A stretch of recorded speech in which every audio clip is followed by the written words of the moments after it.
welcome to Herd Nerds. We have Dr. Aeriel Belk who's going to teach us how to tell where our steaks came from. And for those of you that shop for steaks, she's going to let you know which steak is the best. We're also going to show you USDA, when the USDA was at Auburn University grading our steaks for us. Welcome, Dr. Belk. So nice to see you.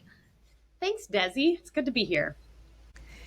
We had a great time when USDA came to Auburn. I did. I learned so much. I couldn't believe it. I just want to pass it on to everybody listening. Oh my gosh, we were so lucky to have them come out here, and it was great for us as we were working through the competition, but it was also so nice because they came and talked to our students, taught them about careers in grading and in careers in the USDA, gave them ideas about like life tracks that they didn't know about before. And they're just like wonderful people. So it was super fun for us too. Yes, we had Bucky Gwatney and also Scott Brooks, who is a Auburn alum, right? Yeah. Yeah. So I think it was cool for him too to get to come back and see how Right. the meat lab's been updated since he's been here. Let's take a look at some pictures from that event. I took some great pictures, and I want the viewers and the listeners to know we were so excited. You can see it. We were just really talking about the great Triple Crown steaks, and you're going to see the Triple Crown steaks. Sure. And I can tell you, everybody in the meat lab then was a little jealous and was asking about when our taste panels were going to be. There we are. The steaks were laid out for everybody to look at and to talk about and to give a grade to.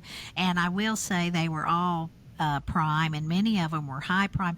Dr. Belk, would you like to explain where prime starts with USDA and how USDA prime goes? Sure. So, based on the grading standards that the USDA put out and has been continuously updating since the 1920s, if you can believe it, we're just evaluating basically the amount of marbling in the ribeye. If you were going to truly do carcass grading in the way where you might buy, a prime steak in the store, you would actually need the full carcass because we also take maturity into account. But we can still get the marbling scores and get an idea since we know that these are all A maturity just from the steaks. So what we do is we look at the amount of marbling in the ribeye, but also the fineness of the marbling and how it's distributed out through the carcass or through the steak, excuse me. So you can kind of see here, these are all, very good. So we match marbling scores. We have grade standards that kind of say what each marbling score is, and it ranges from traces or devoid or practically devoid on the low end to abundant, moderately abundant. They do highly abundant as well, right? Yeah, What score? I was trying to remember the actual word they use. What? Highly abundant, I Highly abundant? believe. Mm-hmm. Yeah. We used to call it fab when we were meat judges back in the day. But yeah, but so you have that range in marbling score, and then those convert to a quality grade based on a little chart that shows a comparison of marbling score and maturity. So the abundant, moderately abundant, and highly abundant all fall under the prime category. If it's moderate marbling, it's high choice. If it's modest marbling, it's average choice. And those two are also important because for a lot of non-Wagyu programs like certified Angus beef, you need to be at least upper 2/3 choice to participate.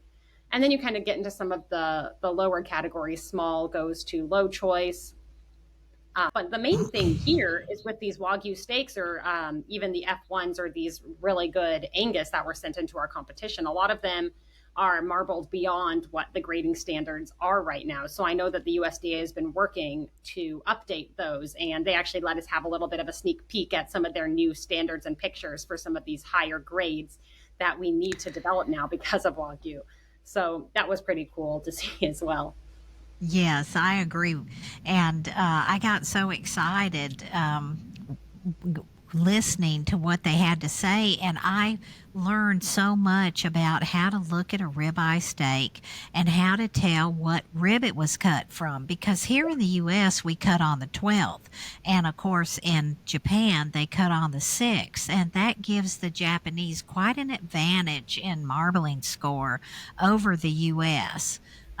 So I've just enjoyed so much, and I wanted you to share with our listeners how to look at a ribeye and tell what rib it's from.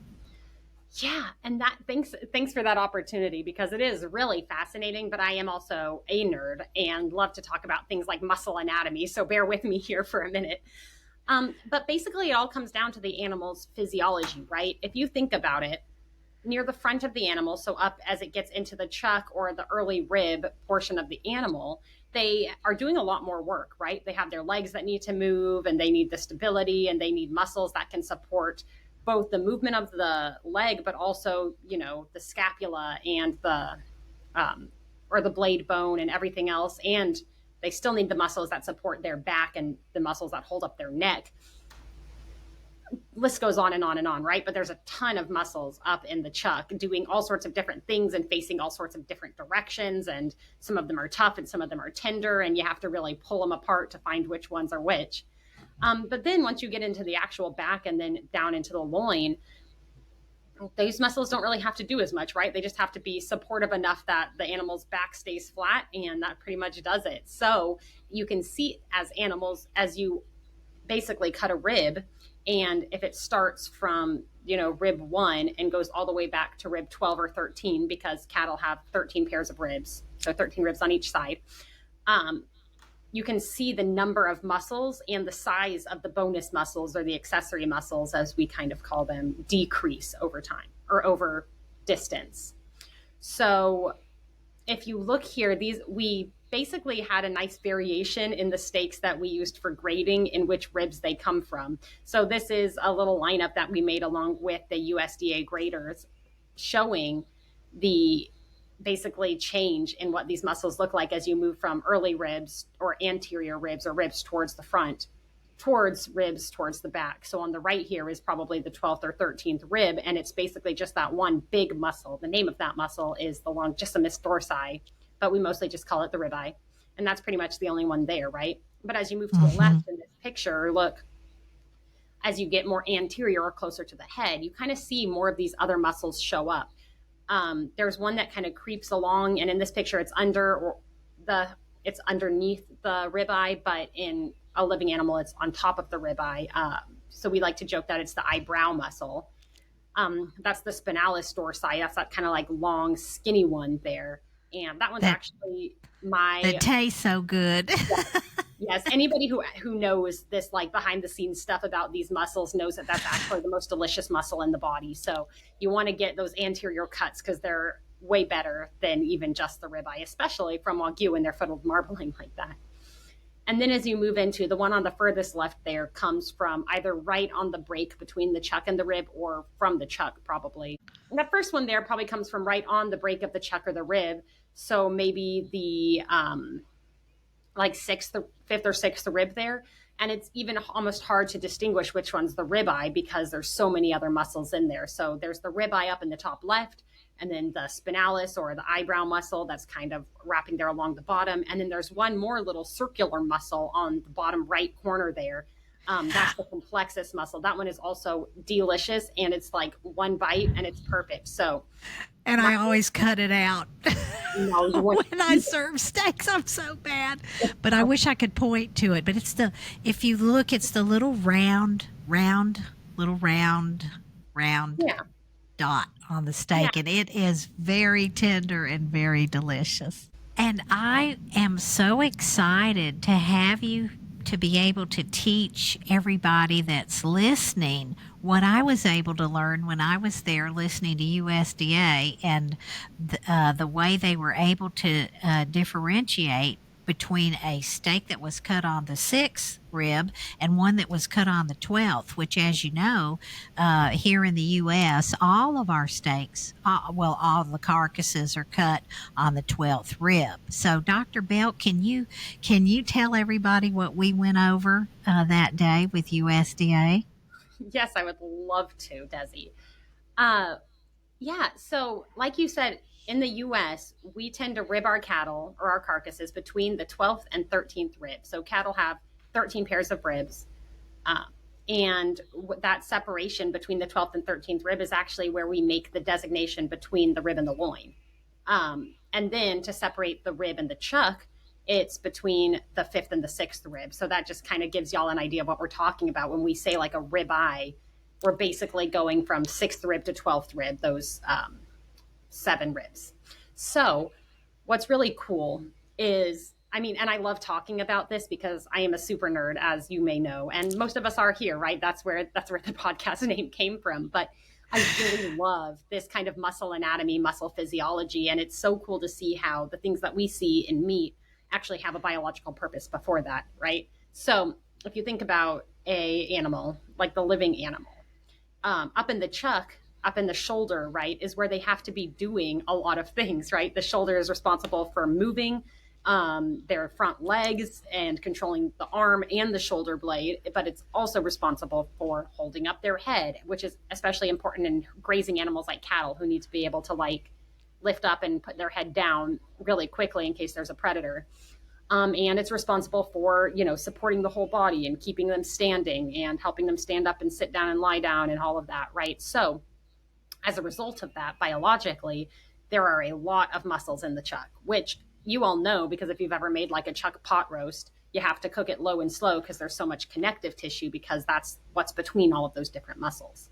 But the other thing about it that's neat is that all of these muscles, they're all going kind of different directions and have different jobs. And because of that, too, they have different levels of tenderness, which is why we do a lot of now cutting those and fabricating those chucks down into smaller cuts. Like, for example, when they discovered that the flat iron steak is actually really tender, even though it's wedged up there in the chuck where up around a lot of tougher muscles. So that is a long way of saying you can tell which rib a steak came from basically by the number of muscles that are present on it. So I'm actually going to show you something really cool, and I'll describe it for those of you that are only able to listen. But this is a tool developed by the University of Nebraska-Lincoln called bovine myology. And the website for this is bovine.unl.edu. And if you're at all interested in this sort of thing, it's a very fun website to play on.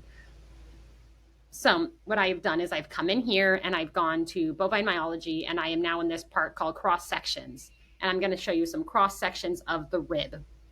And what's really cool about this also is they have all of these cross sections in pictures and actual photographs of these. And they also have it in completely illustration. So we're looking at this kind of halfway in between so you can see what it looks like, but also a little bit more perfect than we see in biology.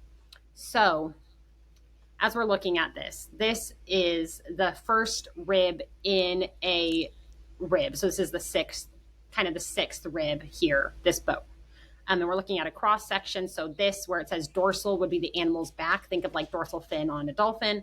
And then on the bottom part here, we have the lateral, which is the side of the animal. So when you picture a ribeye, just a standard ribeye that you would buy and eat, it basically has one muscle in it, that ribeye muscle. And that's this muscle that's right here in the center. This muscle is the longissimus dorsi. And this muscle runs all the way from the chuck into the and ends basically at the sirloin. So this runs the whole back. And so it's in 3 different primals, the rib, the chuck, and the loin. So this is also the loin-eye muscle as well. So this is the one that we look at when we're talking about how to grade animals. This is the one that we look for marbling in. And this is the one that we most like to eat. So you'll see that one, and that can help you orient you as you're looking at a steak. Look for that kind of circular, rectangular, large muscle, and that is the longissimus. But in the chuck, or in the front of the rib, or the early ribs, like I said, there's a lot more muscles as well. So these muscles also have this kind of cap muscle This is the spinalis dorsi, and we always teach people that it's the basically the eyebrow over the ribeye. If you kind of see how it arches there, right over the top of the ribeye. And the thing about this one, as me and Desi have talked about a few times, is that this is actually the most delicious muscle in the whole body. I would eat only spinalises and never over longissimus dorsi any day. What do you, right, Desi? Oh, yeah. We have cut a few off. Yes. And that's been fun for doing this too, because for our taste panels and stuff in the contest, we only feed longissimus, so we have lots of spinalis left for us to snack on in the kitchen. Yes. Um, and up here in these chuck adjacent ribs as well, there's also this little kind of circular muscle that kind of nestles in there between the spinalis and the longissimus, and this is the complexus muscle. So that's how you can tell if it's from like the fifth, sixth rib or earlier, is it has the complexus. So that's that third muscle is what to look for to see if it's a super anterior or super And, head cut. and that is a delicious little bite, Oh my that god, complexus. I'm telling you, it it is is. I so. look for it. I'm always the first one. I said, "What are you doing? Cut that little piece out?" I said, "Oh, I'm just taking that." Yes, I am with you. I love the spinalis. I love the complexus, these accessory muscles, as we call them when we're doing like meat judging. And so, my advice that I always give people, or people I like anyway, is when you go to like a carving station or something and they're carving a prime rib, you wait for them to toss out a new one because they always start at the anterior or the head side and kind of cut down. And so, you want those first like two steaks off of it because that's what has all these bonus muscles in it. By the time they get to the back end, it's only longissimus, and that's no fun. Right.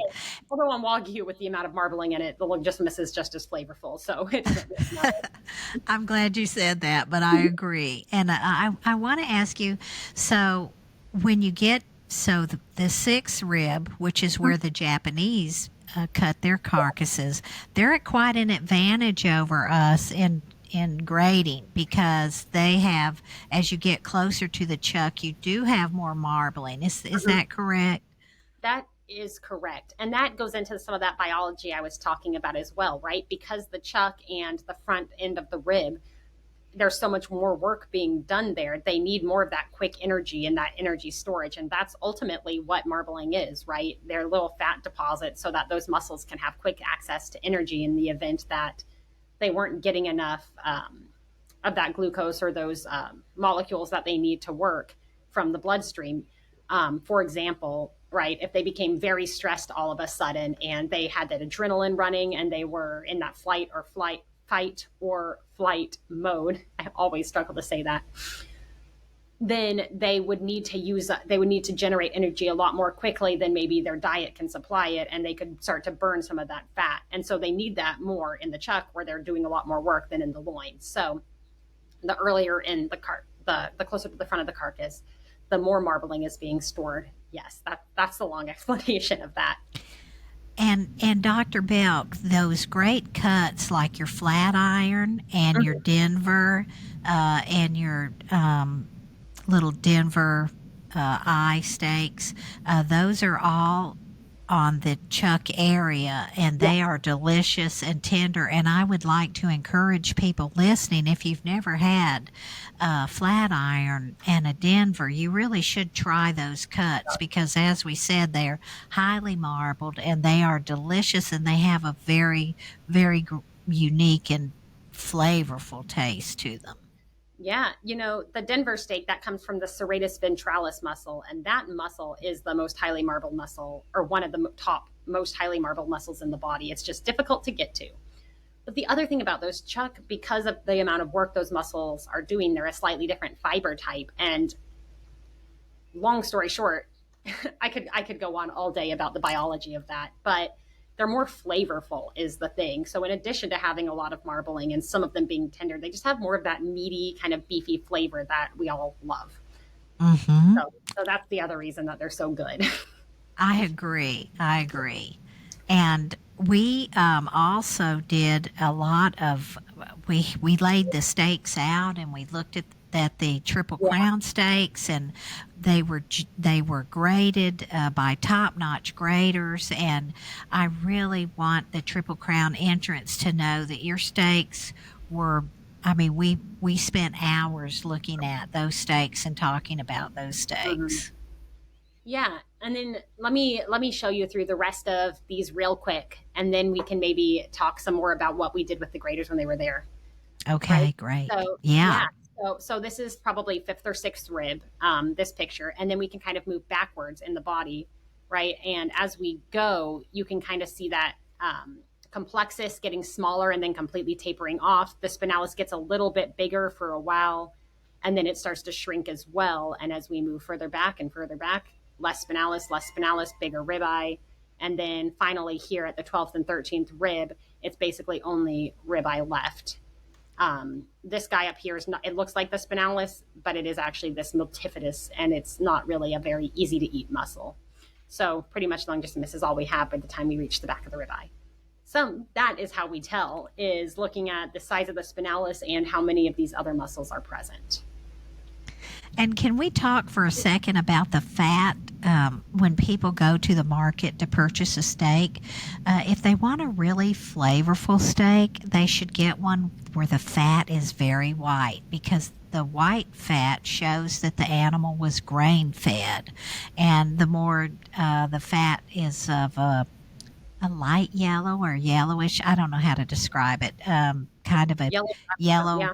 yeah, yellow color. That's from the beta carotene in grass. So that Mhm. means the animal had a lot of grass. And I find personally, I prefer grain fed.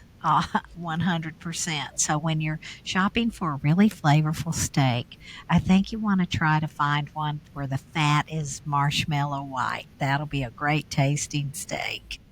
Yes, and fat is flavor, so the more of it, the better in terms of flavor, anyway. That's right. Flavor profile comes from the fat as well. So, yes, and the fat in Wagyu is very different from fat in other breeds of cattle, but we're not here to discuss that today. But we will get into that when we do our taste panel presentation. Yeah, when we talk to Dr. Smith, I think he's pretty excited about that. Oh, I know. I can't wait for Dr. Smith to come on and tell everybody about the fatty acid profiles and the healthy beef Wagyu, how healthy Wagyu beef is. So, can we show some pictures of us with USDA? And the graders that were there, we had Bucky Gwartney and we had Scott Brooks as well. And Scott is an Alabama alumni, right? Well, he's an Auburn alumni. I mean, oh my God, we've got to cut that out. How did I say that? Oh my Someone's going God. to come after you with a torch or something. I know it. I can't believe I said that. He's an Auburn alumni. He's an Auburn alum. Oh, yeah, I don't want to die. Yes, I want to live through to 2024. Okay. Yeah, and I'm pretty sure he said our meat lab is new, like it's in a new building since when he was a student here. So it was fun for us to get to show him what's changed and how things have improved in that time too, because we do have a Right. cool facility. Yeah. And so I think this picture is a great representation for all of the Triple Crown entrants to look. Those are your steaks. We did them in sections, and I want you to know how everybody really paid attention to your steak, so you're going to get a lot of great information from people that know what they're doing. I'll tell you that. Those guys, I mean, they went down the line. They're like 6 rib, 8 rib, 12th rib. I mean, it was like, I couldn't believe how they can just look at something and just know everything about that steak. It was fabulous. Well, and it's cool because they're they're experts in this, right? Bucky Gwartney is, or Dr. Gwartney is, responsible for developing a lot of these and maintaining these grading standards. He's the one that's putting these. And then Scott is a USDA grader. He's in plants doing this all the time. And so usually with the amount of experience these people have, this people in this occupation have, they don't necessarily need to be going back to their reference materials all the time. But for this, they had, you can kind of see in the orange hard hat there in the back next to Abby, who you've met on another podcast and meet. We're looking and comparing these cards with pictures and the standards and really making sure that we get exactly the right quality grades. And we evaluate each of them individually. We're not comparing two steaks to each other. We're giving them each a fair shake, and then we're comparing them later on paper, not next to each other, just, to make sure nobody's getting biased by the other ones we're looking at. Each one gets their own fresh slate.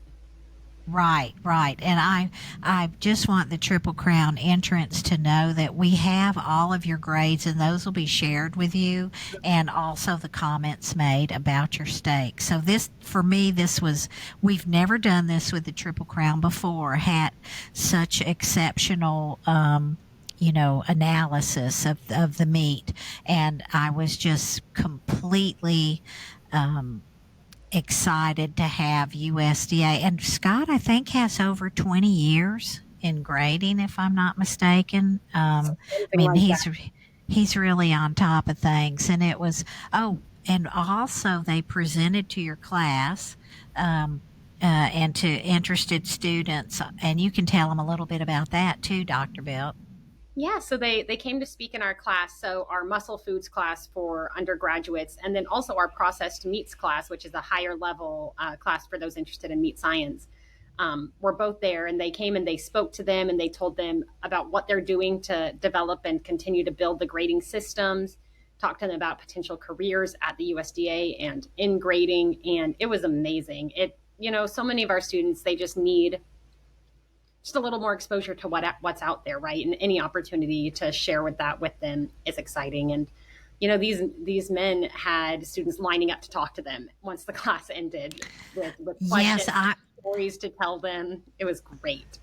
I was very excited. I did a teaching on the carcass camera too, and at the end, when USDA, when we were finished, Dr. Belk said, "Well, any of you students that want to stay and ask more questions, you're welcome to." And I thought, well, we probably won't have many. My goodness, they were lined up. It was wonderful how interested they were in, beef quality grading and USDA. It was great.